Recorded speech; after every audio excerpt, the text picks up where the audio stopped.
Assalamualaikum warahmatullahi wabarakatuh. Waalaikumsalam. Selamat pagi, Bapak Imam Waras. Terima kasih banyak atas ketersediaan Bapak meluangkan waktu untuk kami. Perkenalkan, saya Tika Sendarstia dan rekan saya Sefi.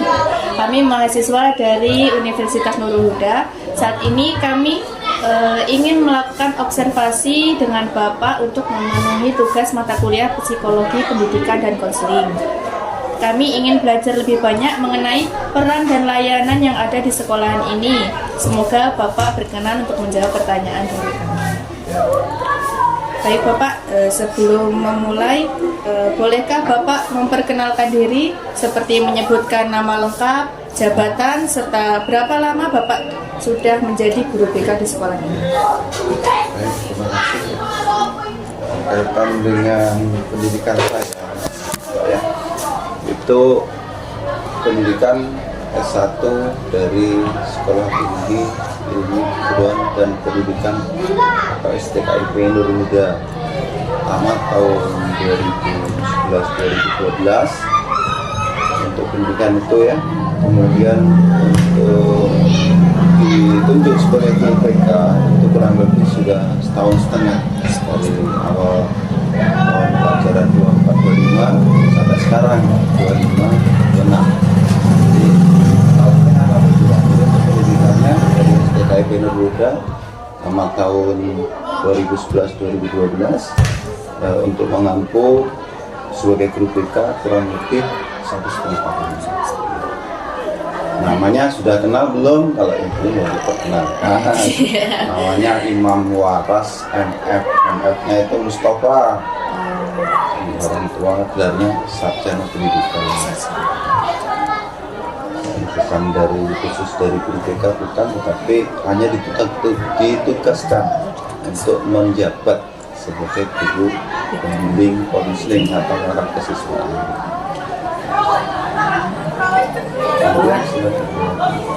Mohon maaf Bapak juga boleh menceritakan sedikit latar belakang pendidikan dan pelatihan yang pernah Bapak ikuti selama menjadi guru BK.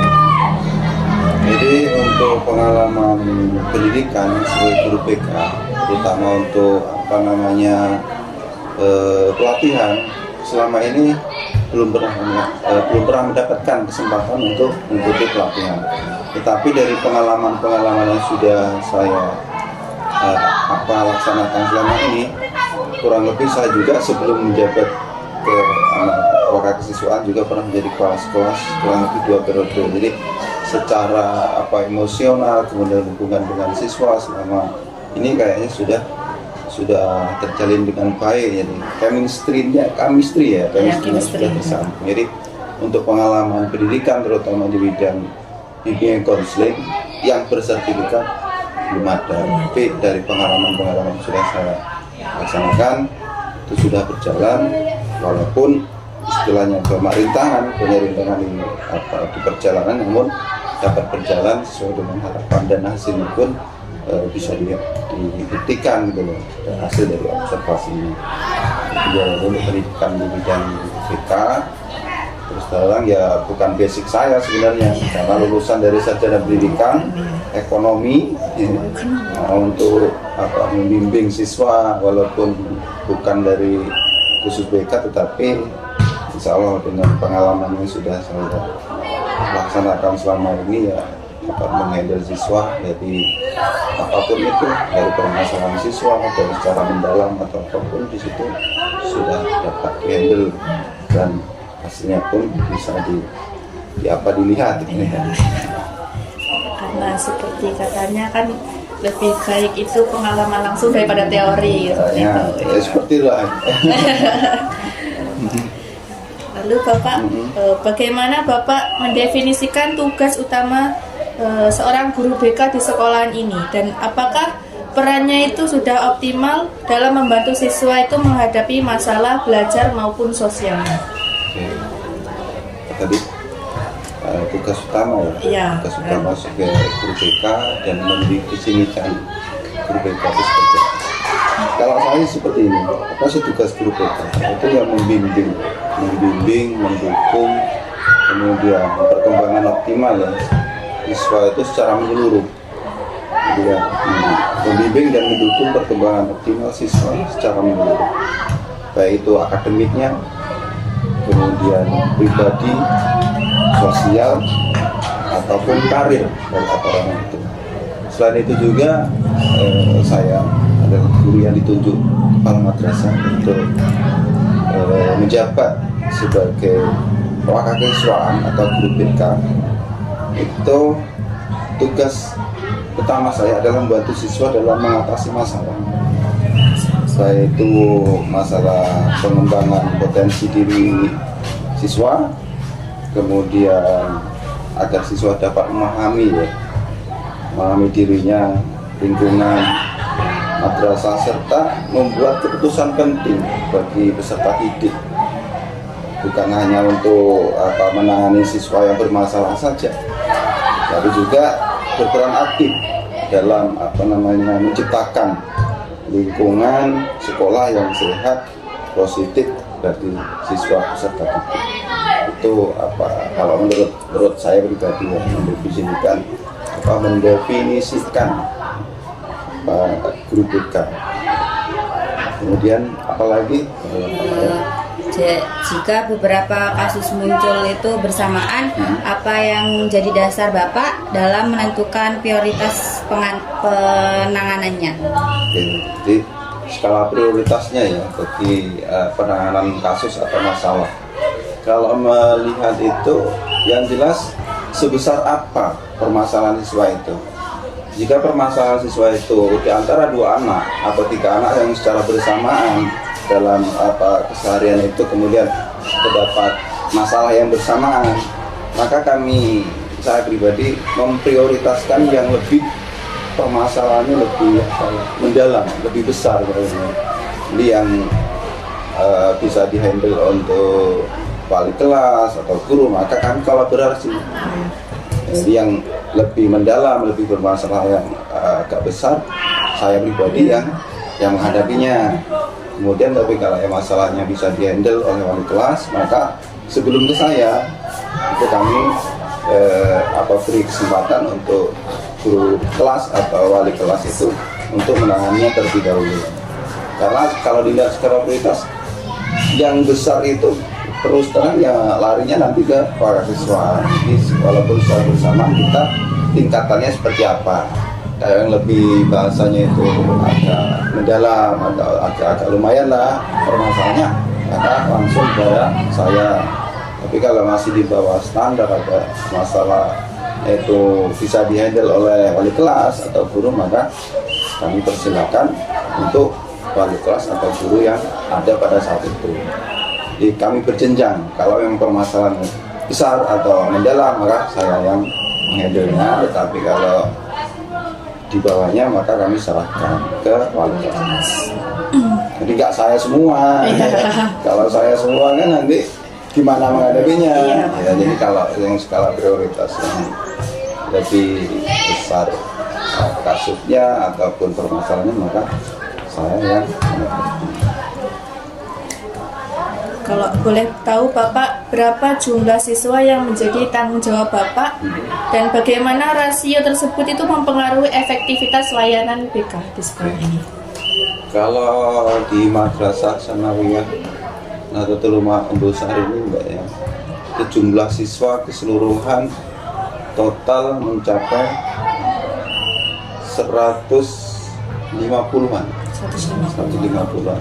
Kalau rasionya yang jelas satu orang menghadapi sekian banyak siswa itu kan yang jelas perbandingannya agak jauh kan. Jadi kalau biasanya itu kan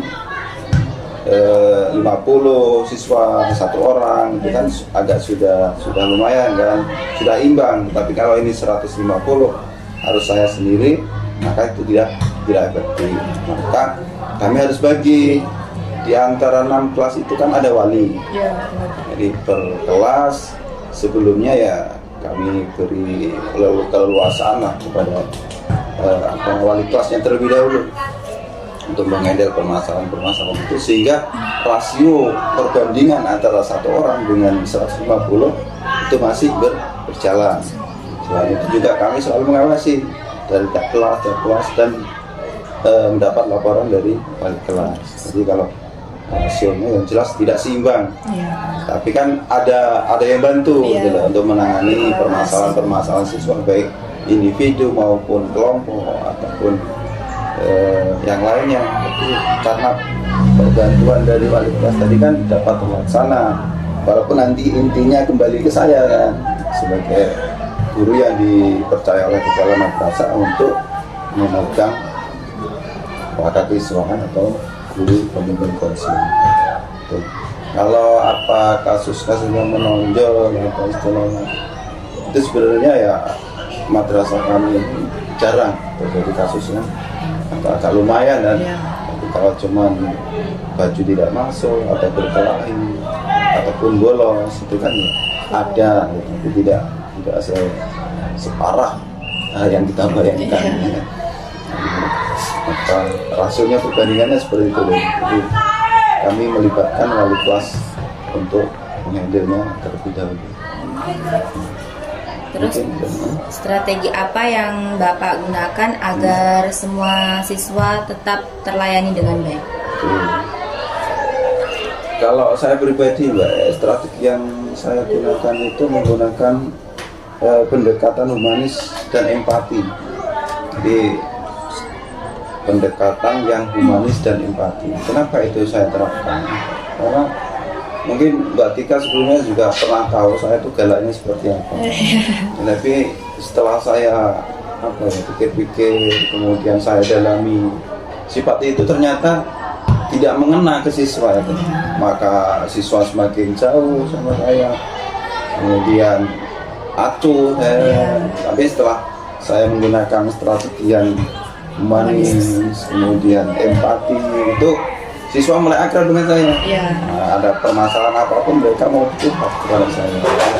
Itu yang strategi yang pertama yang saya gunakan. Kemudian yang kedua, melaksanakan layanan dasar.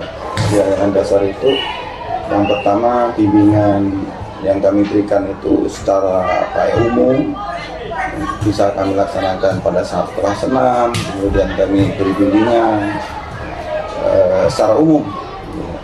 Kemudian yang berikutnya secara individu, itu bagi siswa yang memiliki permasalahan yang dalam, baik secara pribadinya ataupun permasalahan dengan siswa lain, itu perlu penanganan yang dalam. Kemudian itu selain teknik itu juga sudah saya sampaikan tadi, sistem kolaborasi antara saya sebagai guru BK dengan wali kelas dan guru. Jadi saling kita mengawasi supaya perjalanan siswa dalam menempuh pendidikan di madrasah ini dapat berjalan dengan yang kita harapkan. Seperti itu. Ada lagi. Model layanan BK apa yang paling sering Bapak terapkan di sekolah ini, dan bagaimana Bapak menilai efektivitas layanan tersebut, model layanan tersebut? Model layanan bimbingan konseling yang sering saya gunakan itu berkaitan dengan layanan yang sering saya gunakan itu menggunakan layanan perseorangan atau individu. Layanan individu itu bagi siswa yang perlu penyelesaian lebih mendalam, seperti saya sampaikan di depan tadi, beberapa teknik atau cara melayani ya.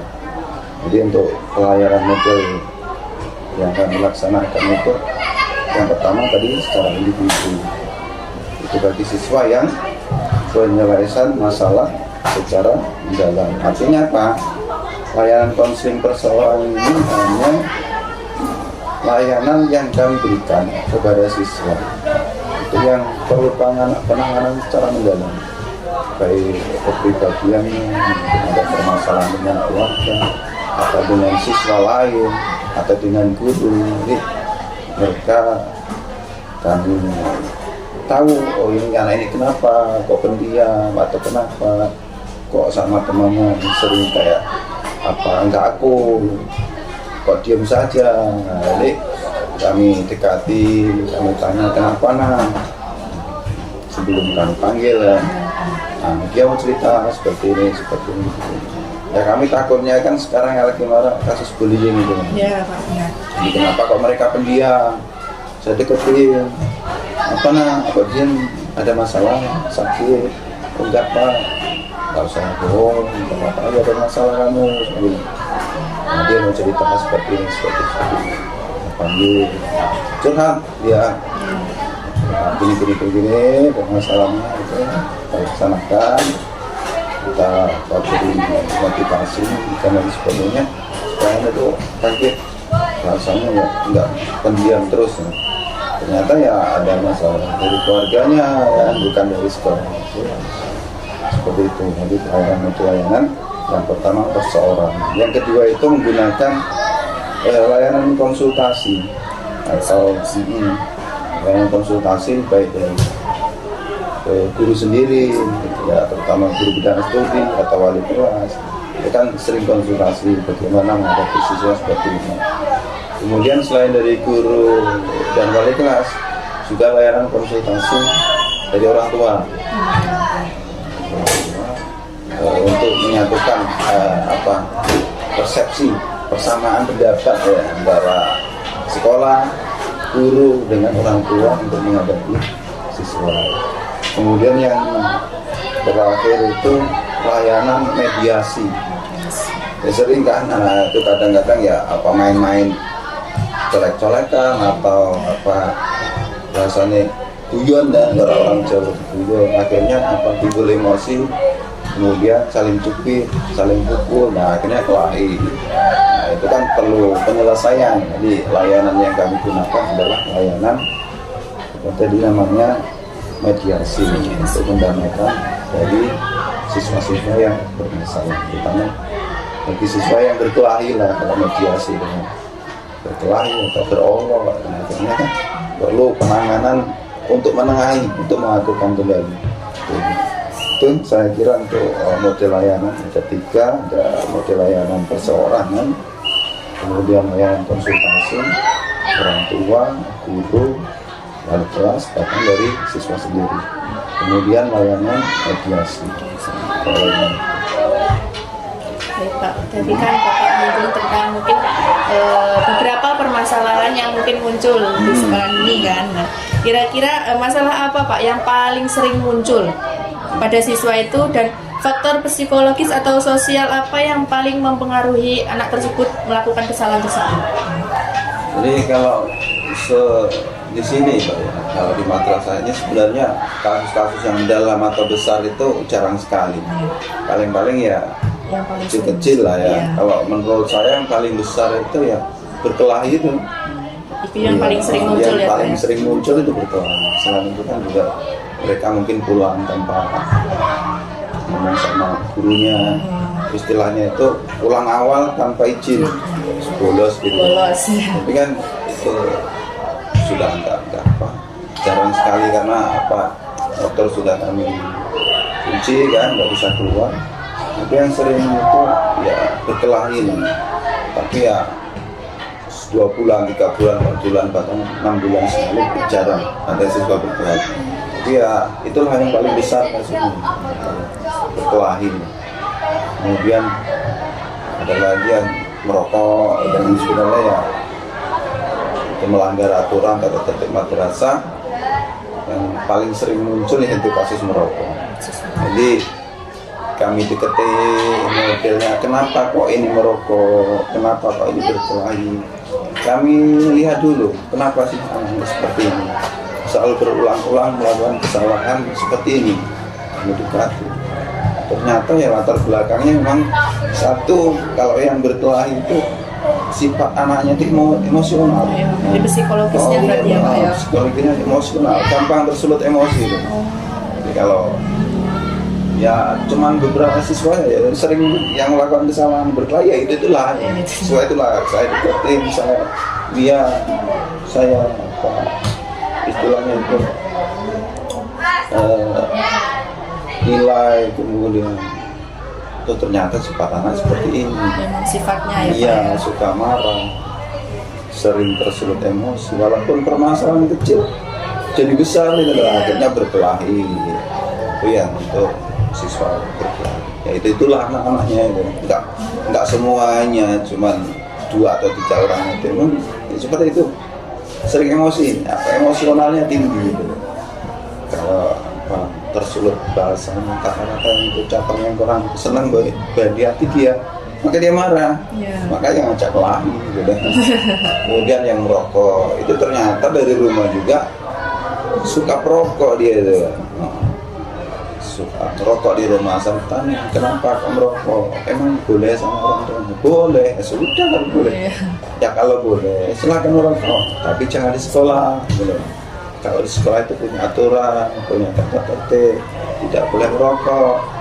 Selagi kamu berpakaian di sekolah, di jalan, bahkan di lingkungan sekolah, maka itu dilarang. Saya bilang kan, setelah dikatakan ya itu dari orang tuanya itu bolehin untuk merokok. Ya terserah kalau di rumah kan, iya kan, orang tua untuk membelikan. Tetapi kalau sering saya sarankan, Anda masih kecil, masih setingkat sekolah lanjutan pertama, kurangilah merokoknya. Kenapa? Satu, yang pertama yang merugikan kesehatan. Kamu mesti punya harapan tinggi, cita-cita, apalagi nanti mau jadi angkatan atau apa, nanti kamu perokok suruh lari aja udah ngap-ngap. Ini memang sudah bahasanya itu suka merokok itu, yo candu urung dilihat, tapi sudah aktif ya, perokok aktif. Jadi walaupun seperti itu saya bilang, yang penting kalau kamu ada merokok jangan sekolah. Selagi kamu memakai madrasah lengkap, maka larangan baginya untuk merokok. Tapi kalau di rumah itu sudah hak orang tua kalian. Jadi kalau di madrasah cuma sekali Anda merokok, itu cara saya menurut siswa yang merokok ataupun berkelahi. Jadi anak tersebut sudah memang sifatnya seperti itu, kebiasaan mendapatkan pula dukungan dari orang tua gitu. Jadi terutama yang untuk perokok, kalau yang berkelahi itu yang nggak ada mungkin dukungan, karena orang tuanya ya membela, mana yang benar mintanya ya kalau sampai luka atau gimana ya mintanya menuntut ganti rugi kan. Tetapi walaupun bahasa minta ganti rugi kan bahasanya kami mediasi secara keluargaan, nggak terlalu menuntut lah. Yang penting kalau emang terluka atau gimana ya sekolah juga orang tua kolaborasi untuk mengobatkan sampai sembuh. Ya mungkin ada yang lain enggak? Masih banyak? Masih. Apakah ada pola tertentu di kelompok kelas atau usia tertentu dalam menanganinya? Istilahnya usia, pengelompokan usia untuk di kelas. Supaya seperti kayak masalahnya merokok itu itu memang untuk satu kelompok kelas atau memang beda usianya itu loh, memang usianya yang mempengaruhi atau gimana? Kalau untuk siswa yang perokok itu atau memang sejak awal atau memang sejak awal itu sudah aktif ya. Kalau masalah umur enggak ada masalah, mereka umurnya masih kecil, dia sudah seneng, sudah aktif gitu loh. Jadi enggak harus ya umur kelas 3 kan rata-rata sudah lahiran. Kopiahnya lepas saja, taruh aja kopiahnya. Merokok enggak. Jadi walaupun kelas 7, tapi kalau beberapa anak ini sudah aktif perokok di rumah, maka yang akan berangkat itu sudah ada persiapan dari rumah. Jadi enggak ada mereka khusus kelas ini enggak, menyebar. Jadi menyebar dari kelas 7 ada, kelas 8 ada. Berarti enggak berpatokan pada usia ya Pak? Pada usia mereka sudah, terutama yang laki-laki itu kelas 7 ada, walaupun sudah masih kecil bentuknya, fisiknya kecil ya, itu sudah ada yang aktif perokok. Karena yang terbawa dari rumah biasaan, dan orang tua pun mendukung. Kalau kami terus terang dari madrasah ini, kalau ada siswa yang merokok ya kami gak setuju ya, karena yang jelas satu merugikan kesehatan mereka. Yang kedua, apalagi kalau merokoknya di dalam kelas, mereka yang nggak merokok akhirnya kan jadi perokok pasif ya. Untuk menghindari itu, jadi tidak terbatas usia. Mereka merokok itu nggak sebatas usia ini nggak, mereka menyebar dari kelas 7, kelas 8, kelas 9 ada semua. Walaupun 1 atau 2 atau 3 ada yang ada. Jadi nggak seluruhnya, nggak, hanya beberapa yang mereka itu sudah kami namanya sudah hafal ini Pak, ada yang lapor siswa putri, ada yang merokok di sana. Siapa? Ya sudah, saya memang ini memang aktif ya layanan seperti itu.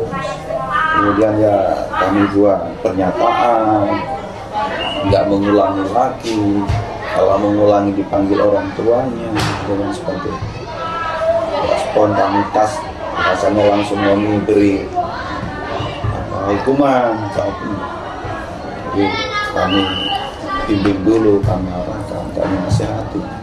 Toh nanti kalau sudah mengulangi, maka kami buat pernyataan nggak akan mengulangi. Kalau mengulangi, maka siap menerima sanksi sesuai dengan ketentuan kuasa. Dipanggil orang tuanya, maka perjanjian ada di situ di atas makro.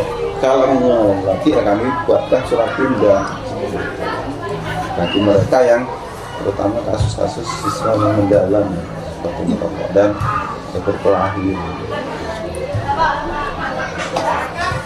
Bapak, apakah boleh membagikan satu kasus yang paling berkesan tanpa menyebutkan identitas siswanya, dan bagaimana Bapak menilai keberhasilan intervensinya? Satu kasus yang paling berkesan selama kurang lebih 1,5 tahun ini ya. Itu mereka yang merokok itu, Cuma yang merokok itu aja, Pak. yang merokok itu, karena berkelahi pun enggak sering ya, ada tetapi enggak sering. Saya bilang 6 bulan atau 3 bulan jarang, tapi yang merokok ini yang sering. Jadi yang paling berkesan itu saya tanya itu, kenapa kamu merokok? Ini kan di luar sekolah. Saya itu kalau nggak merokok, mulut saya kecut bilangnya. Seperti itu kan. Terus, yuk, saya juga perokok, saya bilang. Tapi kalau saya nggak merokok 1 jam, nggak kecut mulut saya bilang. Nggak masuk. Kenapa kamu kecut? Itu kan alasan kamu. Mau kamu dianggap gaya, katanya sama cewek-cewek itu, sama teman-temanmu, kamu sudah merokok, bilang gaya, enggak Pak. Terus kenapa? Ya itu alasan, karena apa ya, sudah aktif tadi, merokok aktif tadi, sehingga mereka kalau tidak merokok, bilangnya masem itu Kecanduan. ya, kecanduan bahasanya. Jadi itu yang paling berkesan, mulutnya masem kalau tidak merokok. Jadi untuk menangani itu, saya kasih solusi. Kalau kamu mulut kamu biar tidak masam, saya bayar permen itu, enggak permen masih masam mulutnya. Itu cuma satu anak itu yang saya siapkan permennya. Ini biar tidak masam. Permen Iya, gantinya. biar mulut masam. Saya sering pernah juga saya carikan permen yang paling masam itu kan ada kan? Iya. Apa kecut banget nih. Super Nah, ya. super itu ya. Masih masam mulutmu. Oh Pak, nah ini biar tak masam. Masam kan? Ya. Enak mana rokok sama permen? Tetap enak rokok bilangnya. Sudah yang penting kalau biar tak masam itu. Ini kasus yang paling berkesan itu lah. Siswa untuk menangani siswa yang aktif rokok itu lah. Jadi itu solusinya. Dekati, kemudian jangan sampai mengulang lagi lah. Alhamdulillah setelah masuk tahun ajaran baru ini 6 bulan ke belakang sampai semester hampir 3 bulan ini, kayaknya sudah jarang sekali saya mendengar laporan anak yang merokok, karena siswa itulah yang saya jadikan mata saya gitu.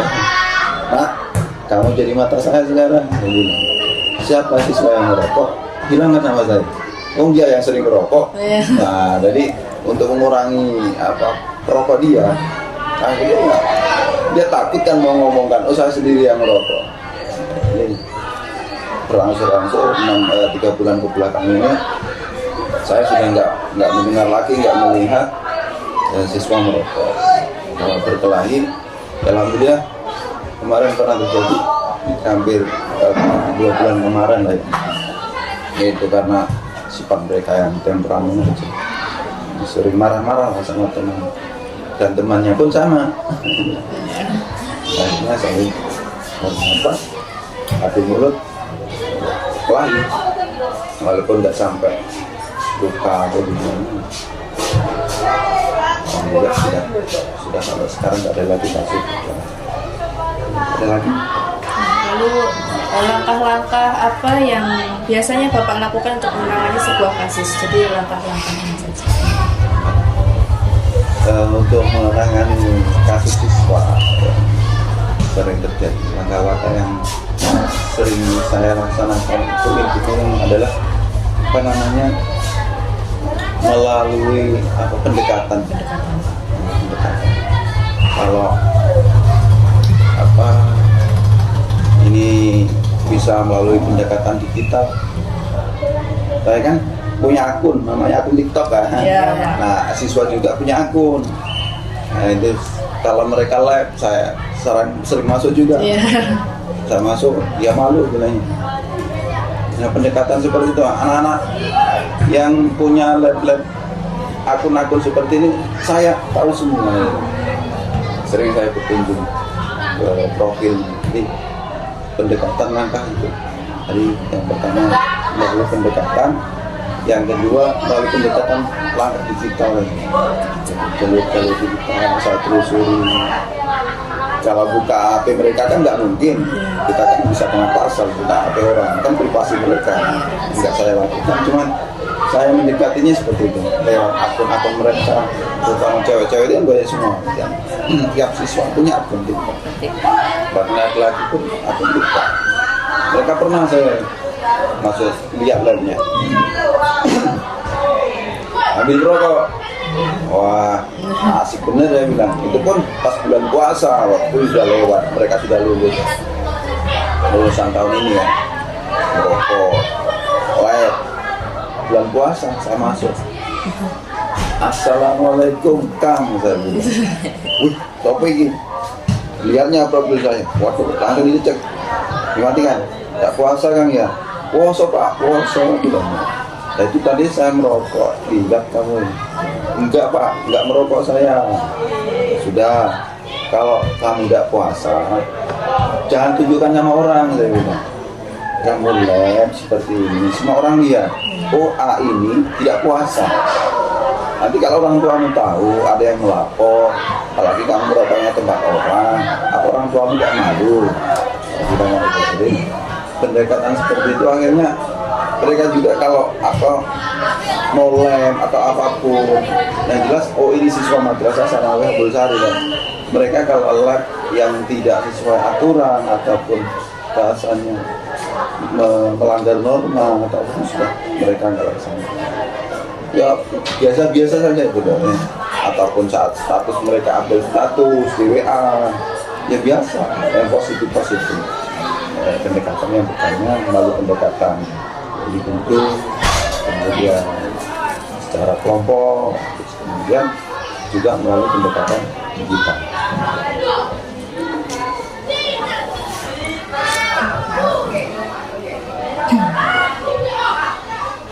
Terus bagaimana memastikan setiap langkah itu tetap sesuai dengan kode etik BK?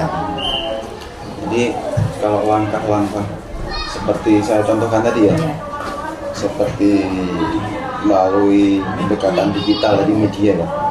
Yang jelas kalau saya bicara kasar ataupun ungkapan yang tidak pas atau mencela siswa itu kan yang jelas mereka akan tersinggung. Juga kami merasa kode etik saja dalam media. Kalau saya pun memberi saran kepada mereka lewat media, itu kan dilihat orang banyak. Nggak mungkin saya akan justice kamu jangan seperti ini, jangan seperti ini, jangan seperti ini. Kemudian apalagi saya mencela, itu nggak salah laksanakan.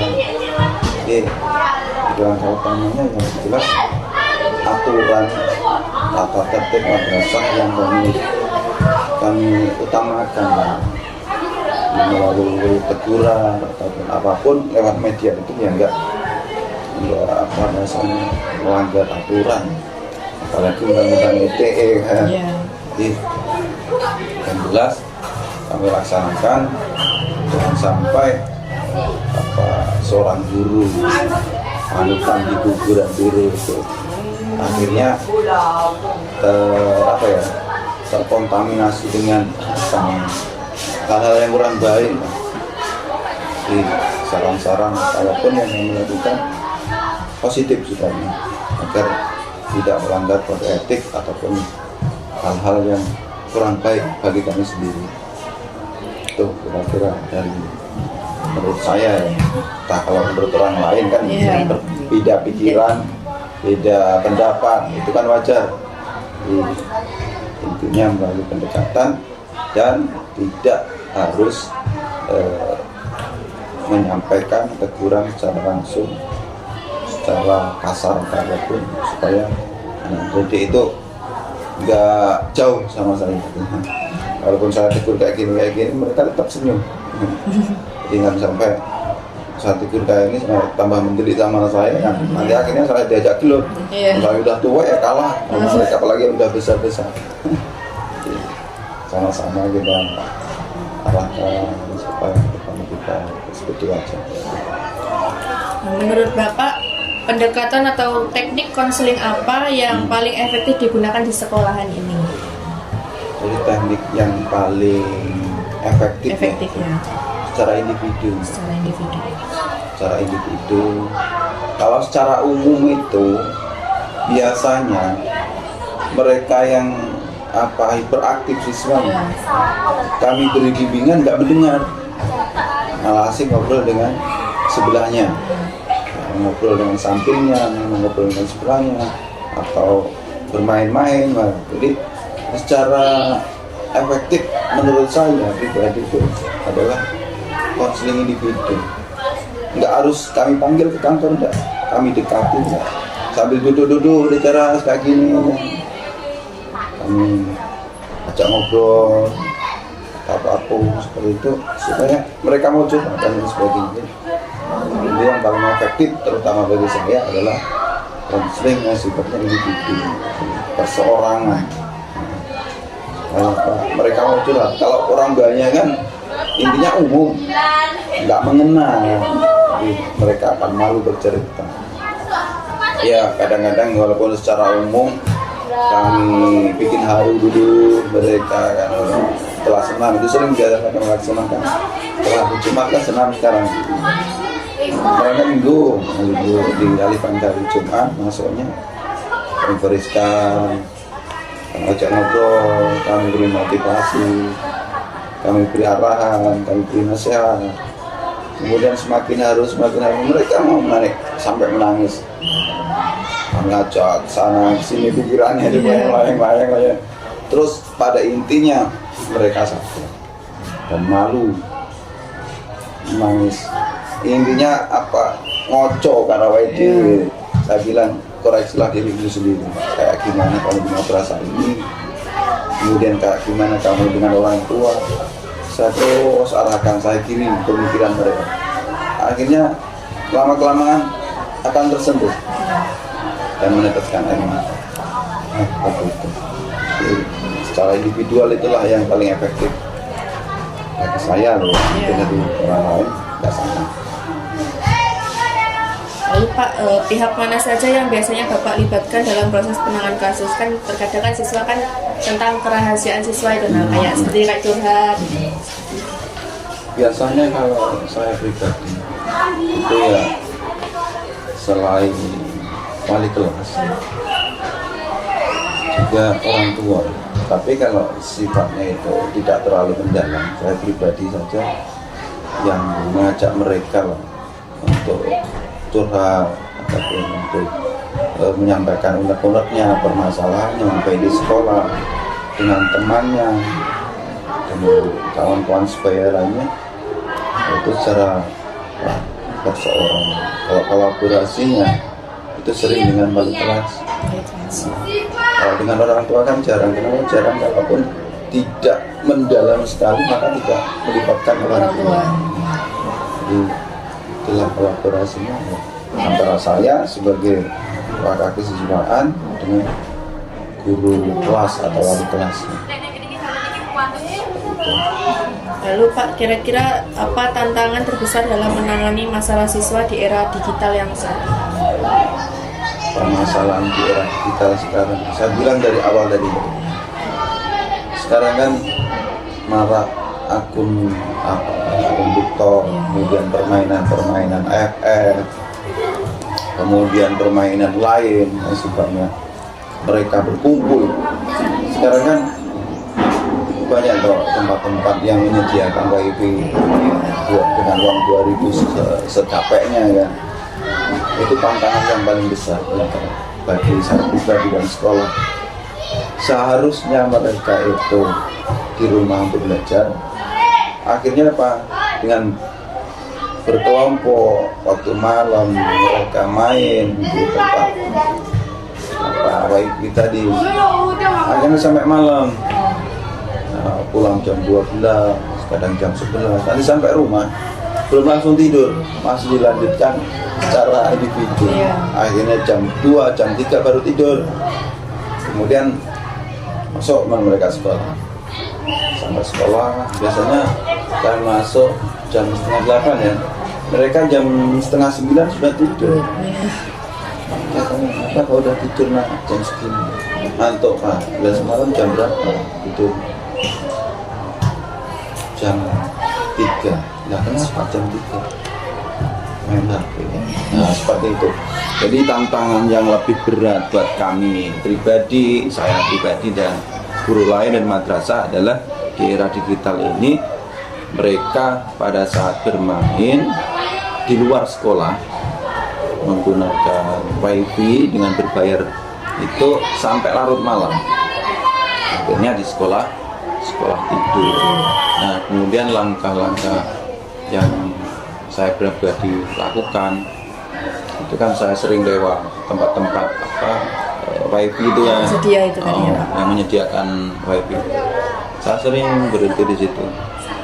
Udah malam, besok tidur di sekolah. Pulanglah belajar, apalagi besok masuk semesteran. Oh, di ada yang lain.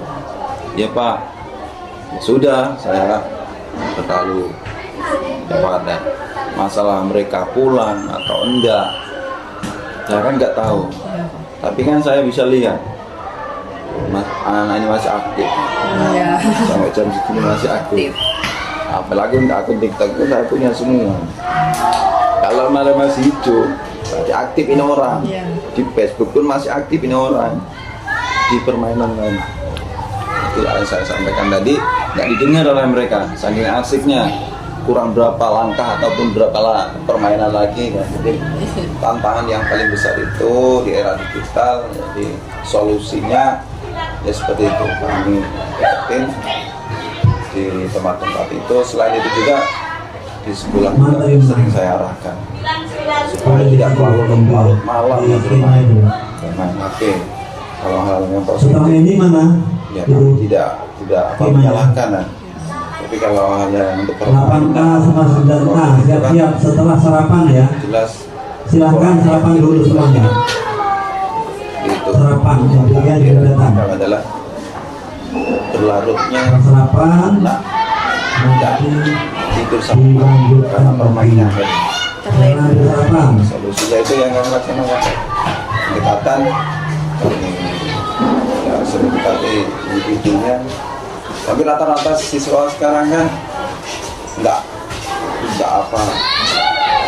punya HP semua ya. Punya HP semua. Punya akun permainan, akun TikTok, akun Facebook, WA dan lain sebagainya. Jadi, yang jelas permasalahan di akun permainan ini. Yang FM, akun permainan apapun. Rata-rata siswa sekarang yang di sini kan tingkat SLTP ini kan lagi audio-nya. apalagi tingkat SMP, SMA aja masih ada yang bermain, ya kan? Iya, Pak. SMA yang sudah bujangan aja ada yang bermain, jadi sifat kecanduannya itu yang susah untuk menghilang. Nah, itulah tantangan terbesarnya di era digital adalah penggunaan media sosial ataupun permainan yang lewat batas. Terus apakah Bapak pernah mencoba inovasi baru? Bagaimana hasilnya? Kalau inovasi baru kayak sekarang ini ya, Iya, Pak. kurang lebih 6 bulan berjalan ini, inovasi yang saya lakukan itu saya bilang awal tadi, pendekatan digital personalisasi, pendekatan digital personalisasi itu yang sedang kami jalankan saat ini. Iya. Kan? Untuk apa? Untuk menghandle atau menangani siswa. Saya awal bilang tadi permainan aja contoh untuk menghindari seperti itu supaya mereka itu aktif kembali untuk belajar, bukan hanya HP yang dipegang untuk permainan. Jadi di era digital sekarang yang saya laksanakan, nah itu tadi pendekatan digital personalisasi dan kolaborasinya dengan orang tua, personalnya dengan siswa, antara saya guru dengan siswa, kolaborasinya dengan orang tua. Pada saat kumpulan satu semester atau gitu saya sampaikan ke wali siswa kan, wali murid, tolong diawasi di rumah, jangan sampai larut malam saat penggunaan HP ataupun alat-alat gadget lainnya ya, supaya konsentrasi belajar anak itu fokus pada saat nanti di kegiatan belajar mengajar di madrasah. Itu untuk sementara itu. Jadi pendekatan digital personalisasi dan kolaborasi. Kolaborasinya dengan orang tua, personalnya dengan siswa. Menurut Bapak, seberapa efektif layanan BK secara keseluruhan di sekolah ini dalam mendukung perkembangan siswa? Secara efektifnya, saya kira sangat efektif sekali. Karena sebelum dulu ya, bahasanya ya mungkin Mbak Resti juga pernah mengalami namanya, ini loh namanya guru PK kesiswaan. Selama itu kan cuma nama saja Iya. Di papan. nama saja, itu tidak berjalan. Maka ada setiap kasus atau permasalahan siswa ini larinya mau kemana, bingung siapa yang mau nangani. Akhirnya kepala madrasah. Jadi kan kalau tingkatannya nggak harus langsung kepala madrasah. Kalau kepala madrasah itu kan sudah pindah. Ya. Jadi tingkatannya ya wali kelas dulu, atau antara guru dengan siswa. Kalau guru dengan siswa masih siswa itu masih seperti itu kan naik ke wali kelas. Wali kelas sudah bimbing, sudah mengarahkan. Ternyata masih seperti itu, wali kelas menyerahkan ke guru BK atau kesiswaan. Sampai sini guru BK masih mentok, dia serahkan ke kepala sekolah atau kepala madrasah. Kepala madrasah tinggal ngambil kebijakan, ini siswa dipindah atau bagaimana. Jadi kalau menurut saya setelah 6 bulan di sini itu sangat efektif lah manfaat daripada adanya guru bimbingan konsumen kesiswaan. Ini mungkin bisa sampai bayangkan, saya ceritakan lagi, ada nama wakil siswa tapi tidak berjalan sesuai dengan tupoksinya, maka ya amburadul bahwa siswa berkelahi, armayu nanggi, sopo saya mangani, akhirnya terjadi kerancuan di situ. Dengan adanya ini guru BK ataupun wali siswa sangat efektif sekali mendukung kegiatan belajar mengajar dan kenyamanan sekolah. Terus bagian mana dari layanan BK yang masih perlu ditingkatkan di sekolah ini? Bagian layanan yang jelas Mbak, kami kan madrasah swasta. Kami perlu lokasi atau ruang yang khusus untuk pelayanan BK. Jadi, itu yang utama kan. Di Fasilitasnya dulu. Selama ini kami melayani siswa itu ya seperti ini, kayak mbaknya ini. Siswa dulu di situ, saya di sini. Mungkin kalau manggil orang tua di sini. Itu fasilitasnya yang masih keterbatasannya. Apalagi tadi selain akan fasilitas saya bilang. Yang pertanyaan mbak tadi apa? Ditingkatkan. Yang perlu ditingkatkan pelayanannya. Kalau pelayanannya yang perlu kami tingkatkan itu adalah layanan konselingnya.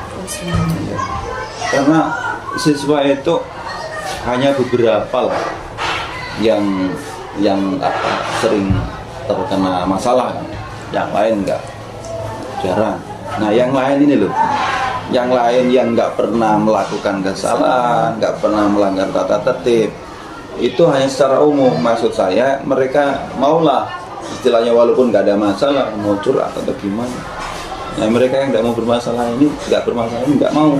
Nah ini yang perlu kita tingkatkan supaya anak didik yang tak pernah ada masalah dengan guru, dengan saya itu tetap berkolaborasi, tetap berusaha menyatu kan, supaya chemistry-nya antara siswa dengan guru, dengan saya, dengan kepala madrasah, dengan wali kelas itu nyambung.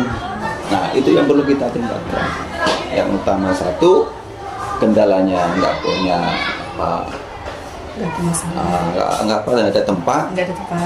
Fasilitas tadi. Yang kedua yang perlu kita tingkatkan kolaborasi antara siswa, guru dengan wakil supaya akrab, gitu kan. Siswa yang nggak pernah bermasalah, nggak mau bicara, gitu kan. Itu yang perlu kita tingkatkan. Jadi kalau permasalahan besar nggak ada. Cuman itu yang perlu kita tingkatkan antara siswa yang nggak pernah bermasalah dengan kami, dengan guru, dengan kepala sekolah, dengan mereka. Jadi nggak ada permasalahan yang serius yang perlu kita tangani ya. Yang jelas permasalahan utama itu yang perlu kita tingkatkan, kolaborasi antara siswa dengan guru, dengan wali, dengan pakar supaya lebih nyatu lagi dalam maksudnya.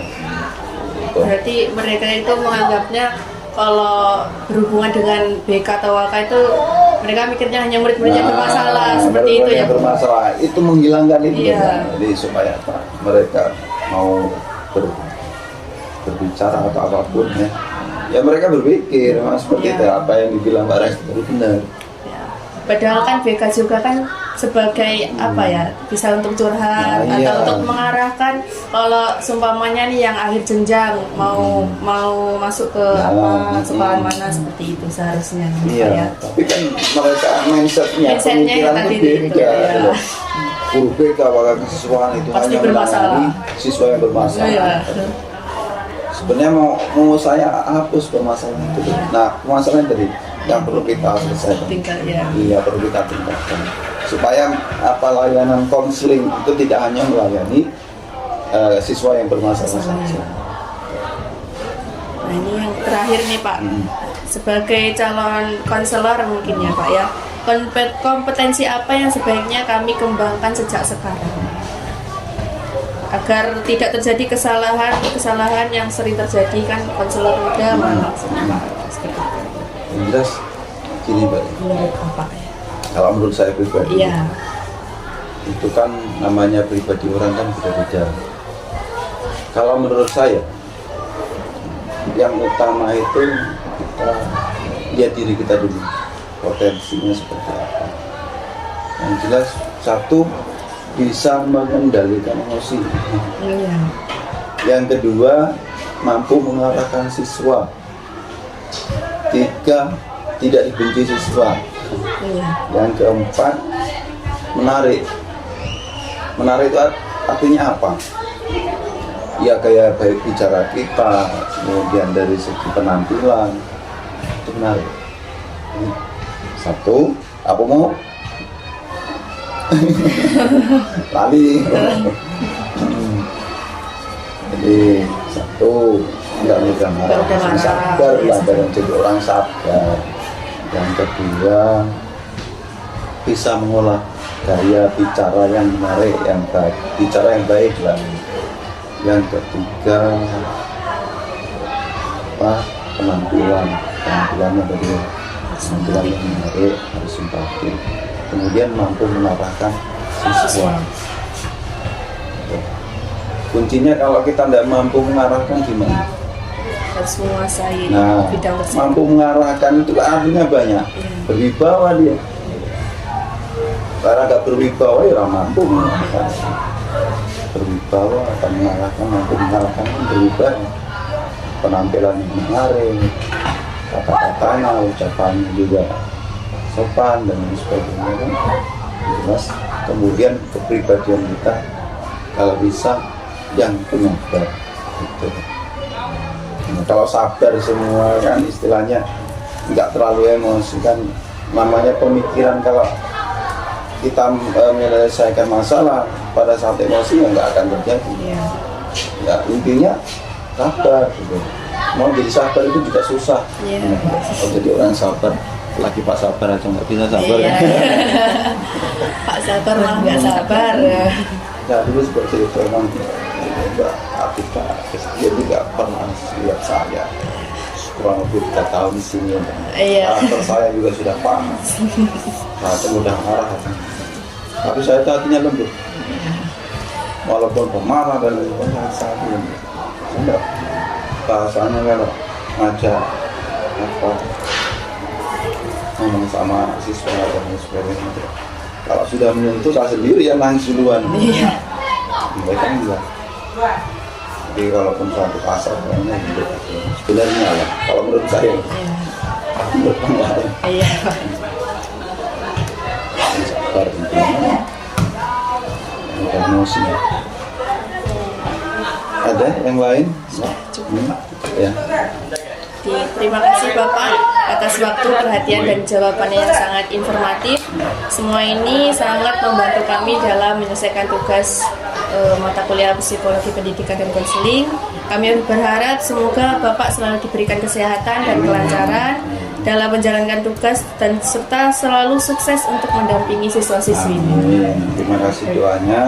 Saya juga pribadi atas nama sekolah, atas nama kepala madrasah juga mengucapkan terima kasih kepada sampean kedua Mbak Atika sama Mbak Salwa ya. Terima kasih atas kepercayaannya kami madrasah kami sebagai tempat untuk melakukan observasi apa kuliah apa namanya psikologi pendidikan. Saya doakan mudah-mudahan karir saya depan lebih baik. Dan hasilnya memuaskan.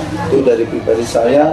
Kalau kurang pas, kurang berkenan di hati sampai berdua, saya pribadi mohon maaf yang sebesar-besarnya.